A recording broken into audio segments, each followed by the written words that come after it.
Asoosama Hawwii kutaa 24ffaa barreessaan Isaayyaas Hordofaa.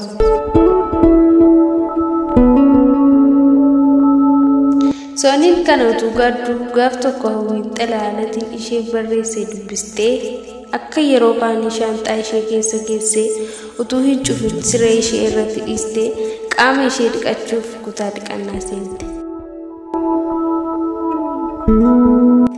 Kana gidduutti Sooniin siree irraa fuutee teessoo isaa irraa galagalchitee kan inni barreesse keessaa sirraa fagaadhullee sibira yaadii koo nagaan siif haa ta'u Hawwii jaalallee koo gargar fagaachuunis wal arguu dhabuunis jaalala laaffisu fageenyiif rakkinnis anis Hawwii malee atis latii malee maal qabna wal malee wajjumaan jiraannee wajjin duuna malee addaan nu fudhatu yoo dhufe duutillee kan jedhu qofa dubbistee utuu hin beekin waan tokko miila qabee hanga mataa isheetti yeroo ishee wareeru itti dhaga'ame.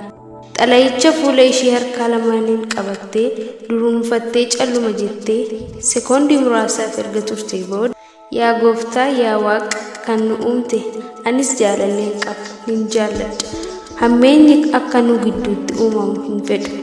Garuu hafuura hamminaan guutame jaalala dhugaa dargaggoota lamaan kana gidduutti seene booressee gargar addaan isaan baasee fedhii obboleessa koo guutuuf cubbuun hojjedheef dhiifama naaf godhe jettee xalayaa poostaa keessa baastee akka duraa turtetti deebistee geessee baate. Erga gaafa sanaa Sooniin Hawwiif baay'ee yaaddi. Caalaanis ilaalcha Hawwii irratti qabu akka jijjiiru goote.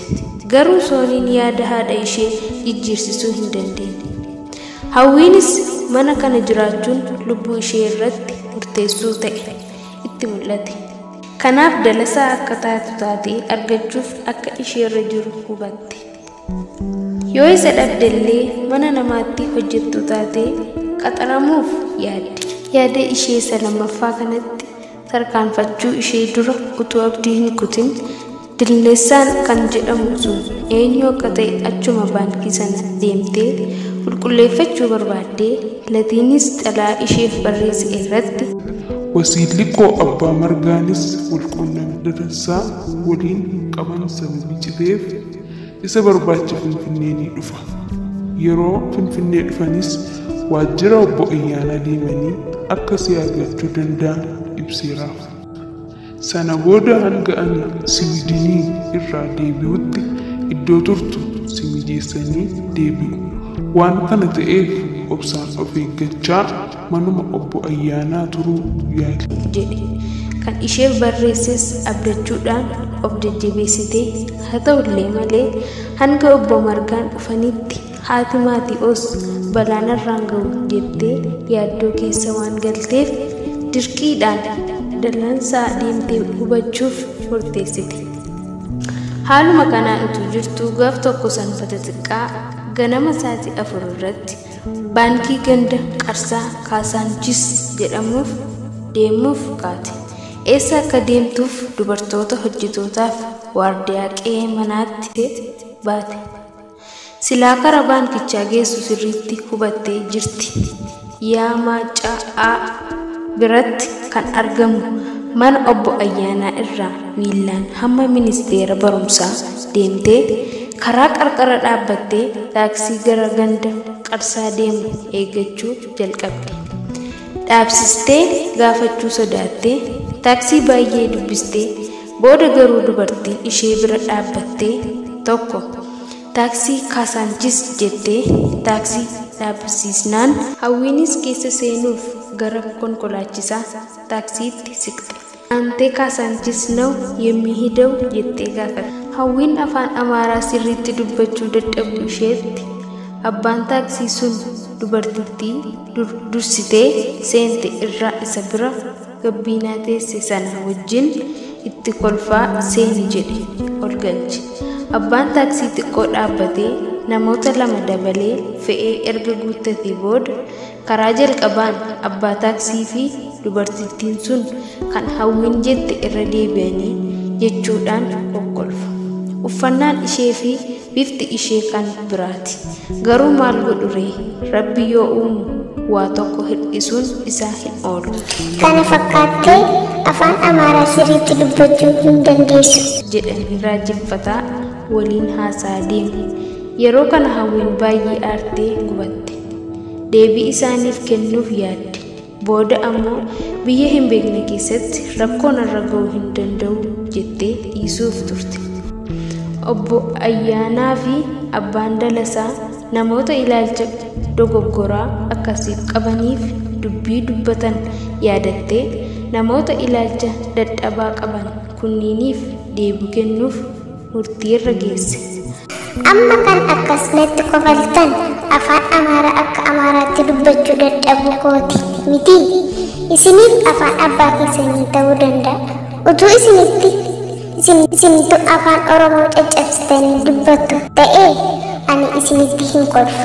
Sababiin isaas afaan abbaa keessanii akka hin taane sababii beekuuf. Garuu amma ani afaan Amaaraa sirriitti akka Amaaraatti dubbachuu danda'u. Qaama namummaa koo keessaa hir'ina akka qabutti na lakkaa'uun keessan of tuulummaa waaqa hin sodaanne. Afaan biyya keessanii dubbachuu dadhabuun koo anaaf qaanii miti. Ani Oromoodha. Afaan halagaatiin hin komatamu. Kan na aarsu garuu doofummaa keessan qofa miti. Finfinnee biyya abbaa koo keessa teessanii anaan nama biyya ormaa gootanii natti qoosuu yaaluu keessanidha. Utuu beektanii miila keenya irratti kuftanii nu galateeffachuu qabdu tuftanii. Lafti isinitti gooftaa taatan kun hundi lafa keenyadha. Biyya keenyadha. Isintu biyya keenya dhufee malee nuti biyya keessan hin dhufne. Isintu biyya keenya weera nu dhaale malee nuti biyya namaa weerarree qabne hin jirru. Nuti biyyuma keenya keessa jirra. Isin maal gootanii tokkummaa dhabuu keenyatu akkasuma. Minilik qofa miti kan nu miidhe Goobanaa fi gantoota mootota Oromoo bara sanaa tokkotu gamtaa dhabuudhaan harka keessan jalatti nu galche jechuudhaan Hawwiin jira of tuultota sanatti aarii fi xiiqiidhaan itti dubbattee abbaan taaksii dubartittiin isa bira teessuu fi namootni lamaan Hawwii cina ta'an intalli dubaraa umurii kanaan yaada kana of keessaa baasti jedhanii hin yaanne. Naanii afaan qabatan malee deebii hin laanneef. Haala kanaan taaksiin ganda Qarsaa geessu dhaabbattee Hawwiinis aariidhaan saantima 25 konkolaachisaatti darbattee taaksii keessaa buutee bitaa fi mirga ilaaltee ganda jirtu wallaaltee ammas calluma jettee naannoo jirtu ilaalte. Ganda kana ammaan duratti akka hin dhumne hubatte. Baankichi kan jiru gamoo dheeraa jala iddoo amma taaksii ishee buuse kan ammoo kan akkasii hin jiru.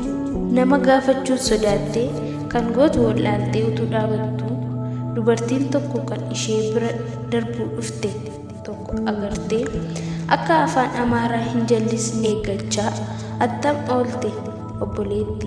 Baankiin kaasaachis gara kamii jettee dubartittiinis kunootti karuma kana qabattee yoo deemte harka bitaa irratti argatta jettee. Hawwiinis naasuun isee xiqqoo irraa salphate. Gaafa obbo Ayyaanaa wajjin dhaqxe karaa ministeera dhimma alaarraa gadi bu'anii harka bitaatti jallatanii amma garuu taaksiin karaa Fitbaarrii Mannaariyaa jedhamurraa darbuudhaan gadi ishee buuse. Taaksiin karaa gara biraa akka ishee fide hubattee akkuma dubartittiin itti himte yeroo achi geessu mannootni isheen mallattoo godhatte itti mul'ate. Baay'ee gammaddee garuu dalasaa hin argadhu jettee sodaa itti dhaga'ame sammuu ishee jeeqe. Haaluma kanaan keessa seentee gaafatte. Garuu dilneessaa malee dallansaa namni jedhamu akka hin jirre itti himan. Hawwii yeroo kana dhageessu abdii kutattee gadi baatee taaksii eeggachuu jalqabde. Saatii tokko guutuu dhaabbattee taaksii isa gara 4 kiilootti ba'u dhiistee isa gadi gara Kaasaanchisitti deemu gaafachuudhaan yeroo baay'ee balleessite. Booda irratti namni itti himee taaksii argachuu dandeesse. Erga taaksii qabattees utuu akka amala ishee oduu ilaaltuu taaksiin 4 kiiloo bira dabarsee piyaasaatti ishee buuse. Isheenis saantima kennitee gara itti deemtu wallaaltee fajjattee karaarra dhaabbattee hafti. Hawwiin piyaasaa dhuftee hin beektu. Taaksii gara 4 kiilootti ishee deebisu gaafachuuf akkaataa isaa wallaalte. Karaa tokko qabattee deemtee karaan isheen irra deemte gara biraatti ishee baase. Ammas karuma dhufte irra ammoo deebitee bakka taaksiin sila ishee buuse dhaabbachuu jalqabde. Utuu dhaabbattee asii fi achi ilaaltu konkolaataan diimtuun tokko dhuftee ishee bira dhaabbattee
Thank you.